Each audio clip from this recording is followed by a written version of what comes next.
हरतालिका तीज का पूजन व्रत कुंवारी कन्या कर सकती है, शादी होने के बाद भी नारी कर सकती है।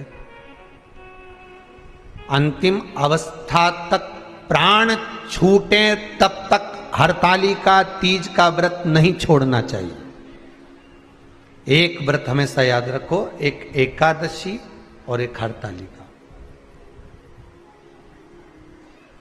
हाँ, इतना जरूर है, ज्यादा शरीर बेकार हो गया, बुढ़ापा आ गया, शरीर नहीं साथ दे रहा, तो कुछ फल खा लो, कुछ चाय दूध जूस आप लेकर कर लो। इतना भी नहीं बने, शरीर बहुत ही बेकार हो गया, तो आप एक समय फल का फलहार धारण कर लो, ठीक है। पर हरतालिका व्रत करने वाली माताएं भले उद्यापन कर दे तो उस व्रत को थोड़ा हल्का कर लो। उद्यापन करा मतलब तुमने व्रत को हल्का कर लिया, थोड़ा हल्का कर सकते।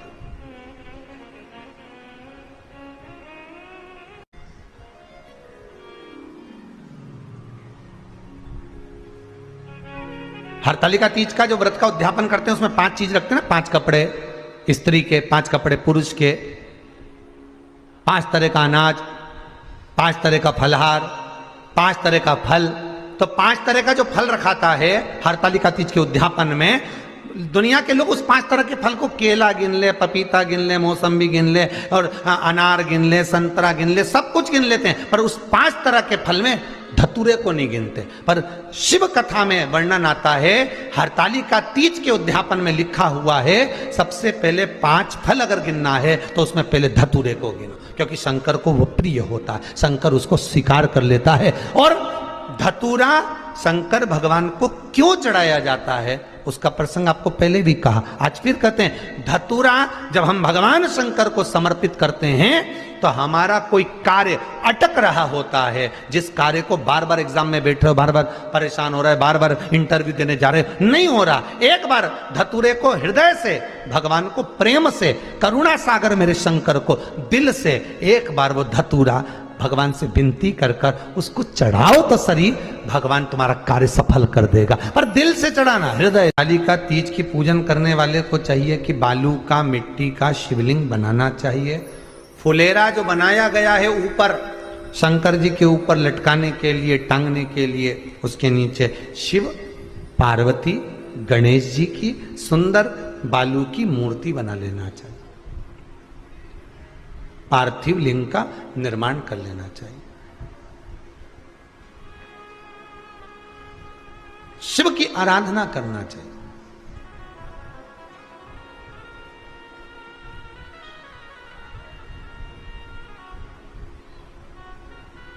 जो फल आपके पास में हो शंकर को समर्पित करना चाहिए, पूजन करना चाहिए, आराधना करो।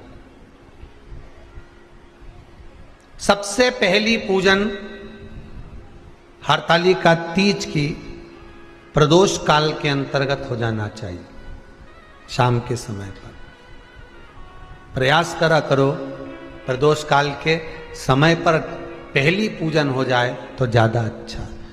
पर लोगों की आदत रहती है कि 8 बजे तक, 8:30 बजे तक, 9 बजे तक पहली पूजन करें, फिर दूसरी आराम से, फिर तीसरी, फिर आराम से, फिर चौथी। तो ऐसा सब अपने अपने हिसाब से। पर शास्त्र रीति कहती है कि प्रदोष का जो समय होता है, प्रदोष काल जो होता है, शाम का जो समय होता है, उस समय पर हरतालिका तीज की पहली पूजन हो, जिससे आपका स्मरण चित्त शंकर भगवान में उस घड़ी, उस पल, उस क्षण में आप शिव के हो जाएं और शंकर आपका हो जाए।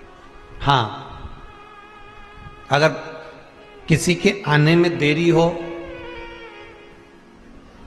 कोई आ नहीं पा रहा है, बहुत देरी हो रही हो, तो हरतालिका पूजन व्रत वर्णन करता है कि शिवलिंग का निर्माण, पार्वती जी की मूर्ति का निर्माण, गणेश जी का निर्माण और फुलेरा जो बनाया हुआ है, ये प्रदोष काल के पहले बंद कर तैयार हो जाना चाहिए।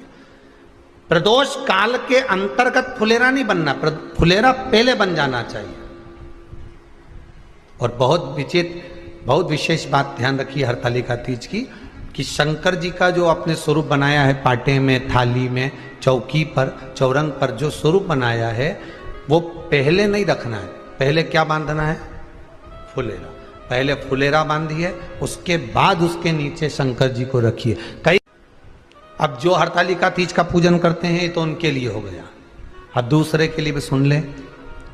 जो नारी हरतालिका तीज का पूजन नहीं करती, व्रत नहीं करती, साधना नहीं करती, उसके लिए भी कहा गया कि आप अगर ये व्रत नहीं करते हो तो एक कार्य जरूर करना, कहीं पर फुलेरा बंधा हो, हरतालिका की पूजन हो रही हो, 5 मिनट 10 मिनट निकालकर अपने आसपास के किसी पौधे में से पत्तियां लेकर या पुष्प लेकर, 5 वृक्ष की पत्ती या 5 वृक्ष के पुष्प लेकर शंकर भगवान को जब पूजन हो रही हो, 5 मिनट माताएं जब पूजन कर रही हों, तब आप भी उस पुष्प को, उस पत्तियों को शंकर को समर्पित कर सकते हो। ये नहीं चढ़ा सकते तो 5 फल, फल नहीं चढ़ा सकते तो 5 कुछ भी पुष्प आदि का आप शिव को समर्पित करो।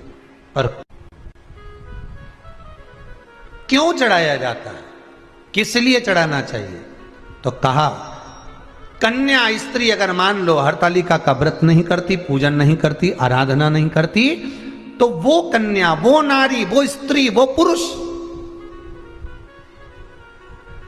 कार्य तो बहुत करेगा, दुकान भी 4 चलाएगा, व्यापार भी बढ़ाएगा, पर संपदा को जोड़ नहीं पाएगा।